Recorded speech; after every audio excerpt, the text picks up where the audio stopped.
Hi everyone, this is Javik Andrart, Capital Director for Brave Collective and proud member of Black Crow Bandits, and we are going to be doing some dread ratting out here in Quarius today.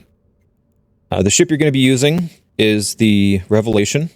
It's the only one that'll have the short-range ammo that is bonused specifically for the preferred damage type for the rats here. If you try to do it in a Naglfar, you're going to have a bad time. And if you try to do it in a Phoenix, you need to get some help. So we're using the 3 HAW guns. They have to be T2 HAW guns.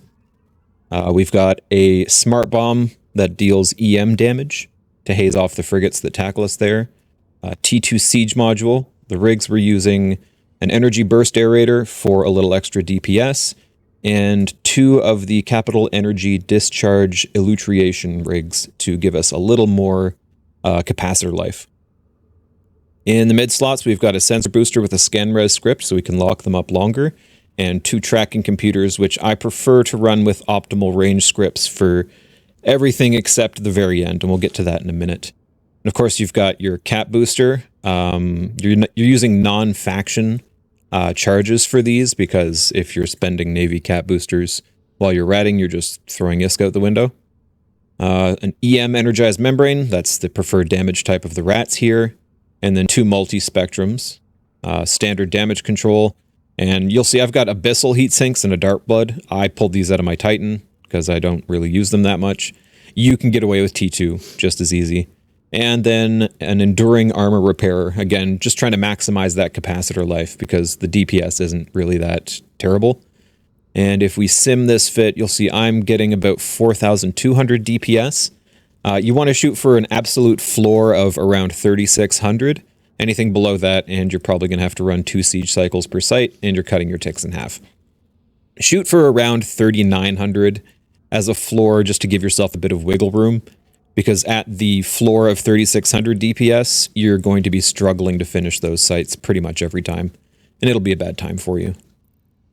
So now that we've got our fit set up, we check our cargo. In the fuel bay, we'll have a whole bunch of Straunt, really. This is way more Straunt than I'm going to need for any ratting session. But if I get tackled or if anything happens, I've got a bunch extra so I can run some more siege cycles. Fuel, of course, always need fuel. Fleet hangar is going to be empty because I forgot to fill it with my cat booster, 3200s. So we drag those girls in there, and I'll just top off the Straunt bay while I'm at it. Ship maintenance bay is going to be empty. You could put a ship with like a T1 Indy with cat boosters in there, but you don't really need it. We've got some extra ammo, cat boosters in the cargo, and then the scripts for the different computers that we use in case we need to swap through them. So we've got our Intel channel open, we've got local open. I can see there's a Cloaky camper here, but I don't really give a shit about him. And then we'll have sentinel.pleaseignore.com open with the relevant regions selected, so we can have a nice overview of enemy movement in the area. Here I've got my bookmarks. This Deep Tether bookmark is for the Fortizar, to which I will be returning after I've done my site. And because I am good, I am in fleet, and I am ready to X up with the link to the system name here, if anything untoward happens, and hopefully that doesn't happen for this video. So we go ahead and we undock, and the sites we are running, the only sites you will be running as a Dread Bratter, are the Forlorn hubs. These will be Blood Raider Forlorn hubs. Do not do any other type of site. You won't get as much ISK. So what I've done is I've ignored all other results and I've sorted these ones by range. So I'm going to take the first one, and we are warping to 0 on these sites. You do not warp to these sites at range.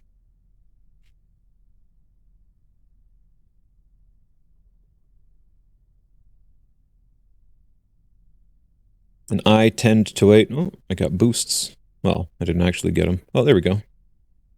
If I'd broken Tether, I would have gotten boosts. This Rorqual is bad, and he broke Tether just to give me boosts.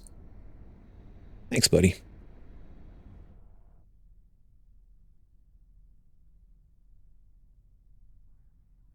So before you land on the site, you want to sort your overview up here. In fact, I've got a ratting overview, and you can see there's a few rats on grid here. You sort it by name in descending order, and we'll see why in just a moment.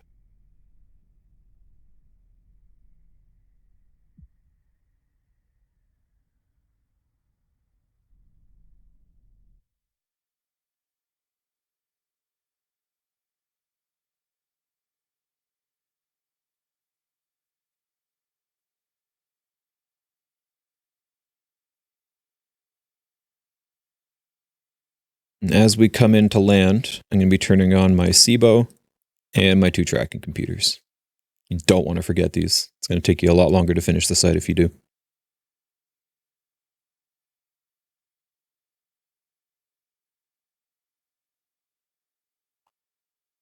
So as we come into land, we double check that we've sorted our overview correctly. And our first 2 targets are going to be the Corpatis. I believe it always says Phantom, but I might be wrong about that. But the first one you're going to look for is the 2 Corpatis. So as you land, you hit your smart bomb, your gun, and your siege at the same time. For me, that's F1, F2, F3. Since we drop out of warp. And we start locking up the Corpatis. And then we sort by distance closest. And we sort to the closest battleship. We lock the battleship, and then we sort by name again. We kill the 2 Phantoms, the Corpatis. Those are our triggers for the next round. Now, while we're shooting the Patriarch, we are locking up all the Elder Corpums. There should be between 4 and 6. And once again, we sort by distance, find the closest battleship, we lock him up as well. Don't forget to red cycle your siege. So now we start shooting the Elder Corpum cruisers. And we continue to shoot those until we see the next wave spawn. Sometimes it's in the first 2, sometimes you gotta kill all of them. I haven't figured out exactly what will spawn the next site. I just go through and I kill all 6.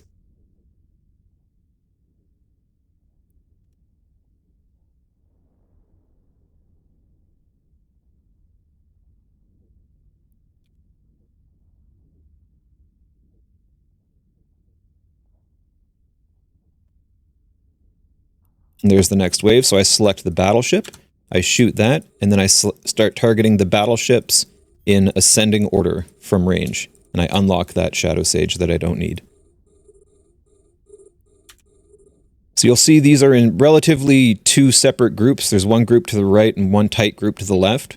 Once you kill all the battleships in the group that's tight to your left, your next wave is going to spawn. So as you lock subsequent battleships, this one is on the group to the right. That means I'll be shooting this one as the next wave spawns. And we'll see that in action in just a minute as I kill the remaining battleships on the left side.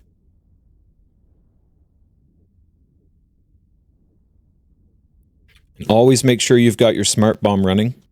Some of these waves... Oh, here's the Purifier landing on me. That son of a bitch.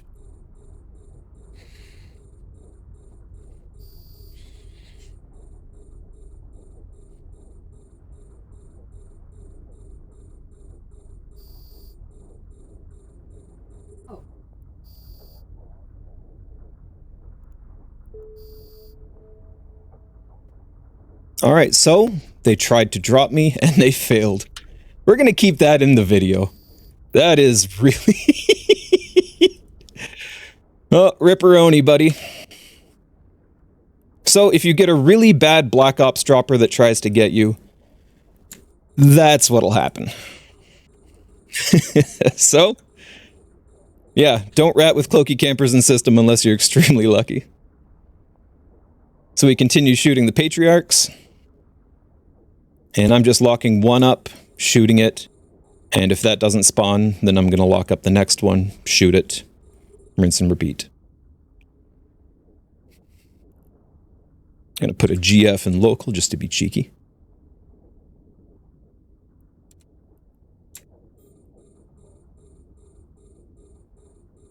Don't really know what he was expecting there, but yeah, that's interesting.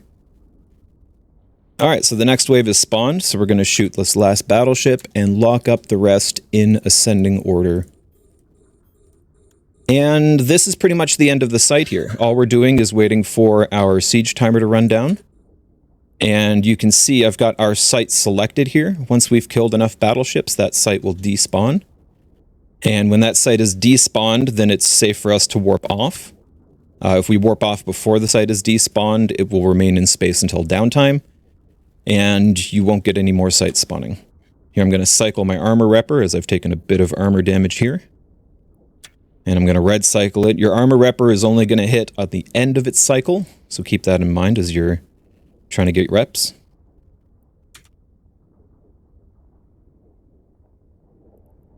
So I'm just going to keep these battleships locked up.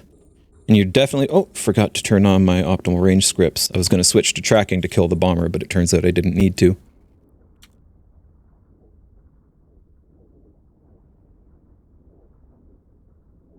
So now I've got all the remaining battleships targeted, and I should have just enough time, including that little distraction there, to finish off this site. If you finish the site's battleships and you still have time remaining on your siege cycle, if you're quick, you can swap out one tracking computer script for a tracking speed script, and you can start shooting the cruisers. I recommend only shooting the ones at 22 kilometers, and don't shoot any of the closer ones, as you will run into issues with trying to track them. So it looks like I might end up missing one battleship here, but as you can see, I've despawned the site. Yeah, there's the end of the site there. So I go to my Deep Tether bookmark, I hit warp, and I leave my EMP smart bomb on just in case any cheeky bombers try to come by and tackle me, which, yeah, that poor guy did, but didn't turn out so well for him. And so I'm warping back to the Fortizar, but if you were wanting to keep on ratting, you would just warp to the next site. Just keep an eye on your armor and cycle your capacitor booster as needed, and you'll be fine. So that concludes this lesson on dread ratting, its associated risks, and how not to blops drop on a dread ratter. Thanks for coming, guys.